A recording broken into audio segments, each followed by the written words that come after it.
Welcome to Malware analysis for hedgehogs. Today I will showcase two features that I added to PortexAnalyzer lately.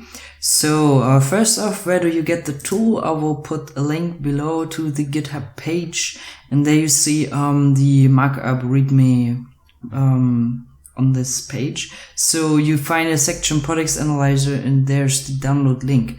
Now the GitHub page is of the library, and PortexAnalyzer is basically just a command line tool that I made to test my library. So it's just a side product actually, but now I use it for static analysis every day, which is kind of cool. Yeah. So I'm sorry, my throat. Okay, which features have been added lately?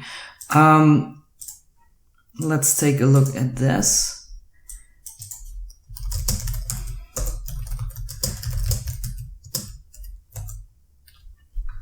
Now with the -h switch you get the usage information, or if you just put no switch at all. And you can see here two more switches have been added. That's the ---- repair and the ---- dump with various options right there. So what is that for?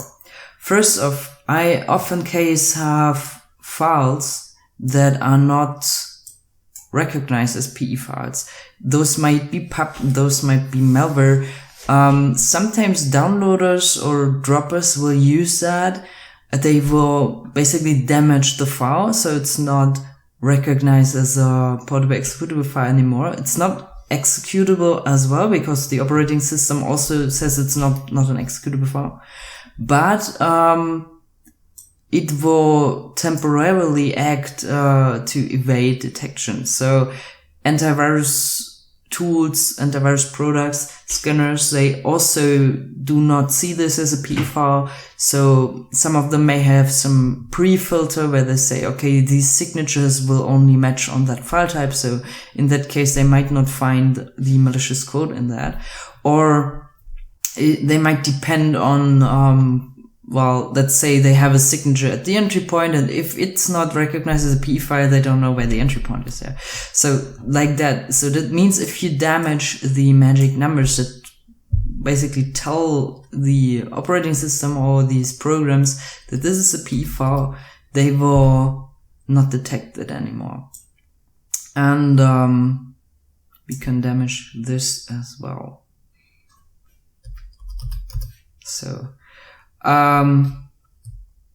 this is just an example. Let's save that. And just to show you, if I try to analyze this, it will say given file is no PE file, and it will also say now try ---- repair option if you think it's a broken PE. And we will do that. Repair. So,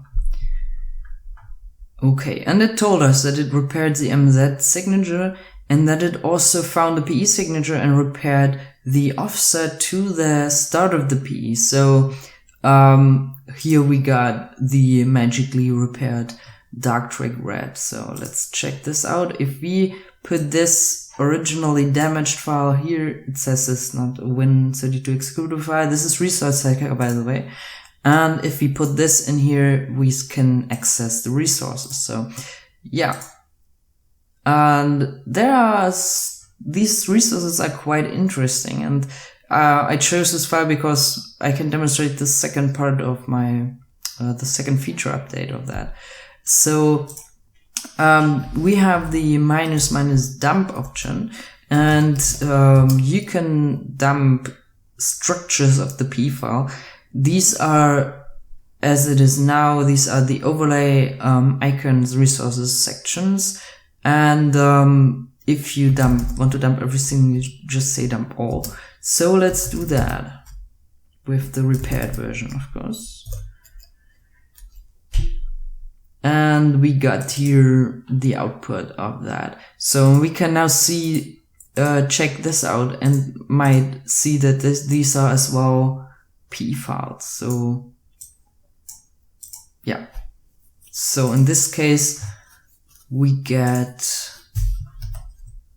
let's just showcase the report file. report.txt.jgrad repaired. Just to see, of course, okay, there's the report. Just to showcase the resources, you can also see the resources in the output of PortexAnalyzer. And here you see, yes, there's this MS-DOS signature found in the resource, and those are the names. Yeah, so it seems like it has embedded files here, which you can now proceed to analyze. And then I wanted to demonstrate this on a second file, this lorvid.exe, the dumping part, dump all lorvid, and that's what we get. This one has an icon, so it will not only, I mean, this is the icon too, but this icon is in a different format than the actual .icon file. So, which means even if I say .icon, if I append the extension for the icon, this is not recognized as an icon file by the operating system, because it has to be converted into an actual icon. So that's done too. You have the dump of the icon resource, but you also have the converted icon right here. And yeah, of course, also certain sections and so on and so on. And the version resource. Yeah. I think it makes more sense in the hex editor. But that's it already, I would say. Here, the version information. It's damaged. So, that's why, but here's a URL. Okay.